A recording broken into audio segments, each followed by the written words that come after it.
एक और बड़ी खबर, डीआरडीओ ने भारतीय सेना के लिए बनाई नई राइफल। भारतीय निजी कंपनी कर रही है राइफल उग्रम का प्रोडक्शन। आपको बता दें, पूरी तरीके से स्वदेशी राइफल उग्रम को लेकर बड़ी इंफॉर्मेशन आगे आपके सामने होगी, क्योंकि सबसे महत्वपूर्ण है कि कैसे मात्र 100 दिनों में बनकर तैयार की गई है ये राइफल। इसकी खासियत क्या है, दुश्मनों को सबक सिखाने के लिए कैसे ये तैयार की गई, इसके बारे में एक एक इंफॉर्मेशन अब आपके सामने होगी, क्योंकि मात्र 100 दिनों में बनकर तैयार हुई राइफल उग्रम को लेकर बड़ी खबरें हमारे पास हैं। तो दुश्मनों को सबक सिखाने के लिए तैयार हो रही उग्रम राइफल की खासियत सबसे पहले आप जान लीजिए, क्योंकि स्वदेशी असॉल्ट राइफल है उग्रम।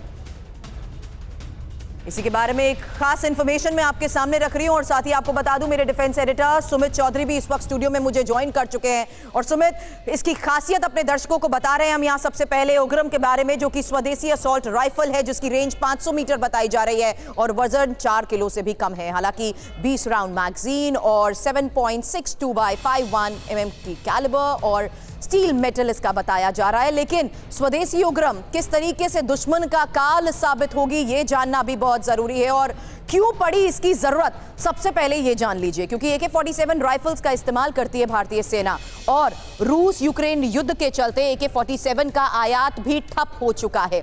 इंपॉर्टेंट इंफॉर्मेशन ये भी है कि भारतीय सेना ने राइफल की मांग, नई राइफल्स की मांग रखी थी, और नई राइफल्स के आयात को लेकर खबर यह है कि भारत ने अमेरिका से मंगाई Sig Sauer rifle, 70,000 Sig Sauer assault rifles के ऑर्डर को लेकर भी खबर है। AK-47 से ज्यादा घातक है ये अमेरिकी असॉल्ट।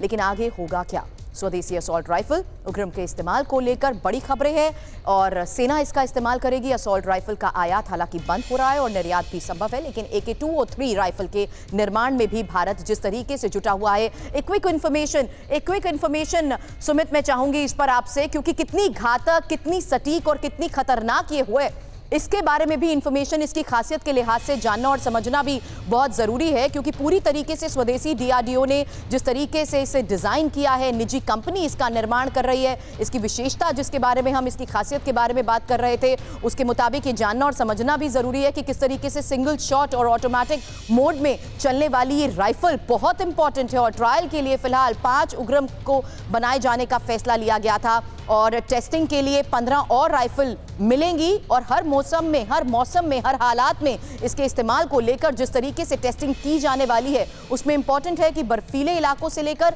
रेगिस्तान तक इसके टेस्ट किए जा रहे हैं। Over to you Sumit. बिल्कुल, देखिए सुरभि, लंबे समय से भारतीय सेना, ना सिर्फ सेना बल्कि पैरामिलिट्री को भी ऐसी लाइट असॉल्ट राइफल्स की ज़रूरत थी जिनको ऑल टेरेन में इस्तेमाल किया जाता है, ठंड में भी, गर्मियों में भी, क्योंकि ठंड में कई बार सियाचिन जैसी जगहों पे -40 डिग्री टेम्परेचर है, तो ऐसे में उनके फंसने के, उनके ना चलने की बहुत बड़ी दिक्कत होती है। AK-47 निश्चित तौर पर एक बहुत बड़ी उपलब्धि थी, क्योंकि उसने हर टेरेन के अंदर अपने आप को साबित किया। लेकिन भारतीय सेना ने हाल ही में 600 राइफल्स जो अमेरिका से ली गई थी, इसके अलावा रशिया से जो AK-203 थी, उसको लेकर भी एक एग्रीमेंट किया था, लेकिन रशिया और यूक्रेन के वॉर के चलते उसको रोक दिया गया, वो नहीं आ पाई। लेकिन अब भारत अपनी ही असॉल्ट राइफल्स को निर्मित कर रहा है, और खास बात ये कि ये वजन में बहुत कम है, 500 ग्राम की है, खासतौर पे माफ कीजिएगा 4 किलोग्राम की है। इसके अलावा 500 मीटर की इसकी रेंज है, तो ऑल टेरेन है, यानी हर वेदर के अंदर काम कर सकती है। और अगर ये बन जाता है तो भारत के लिए सबसे खास बात ये होगी कि भारत की ना सिर्फ स्वदेशी कंपनियां इसको बना पाएंगी, बल्कि पैरामिलिट्री और दूसरी सेनाओं की जरूरतों को ये बहुत अच्छे से पूरा कर पाएगी। सुरभि, चलिए, बहुत बहुत शुक्रिया हमें ज्वाइन करने के लिए।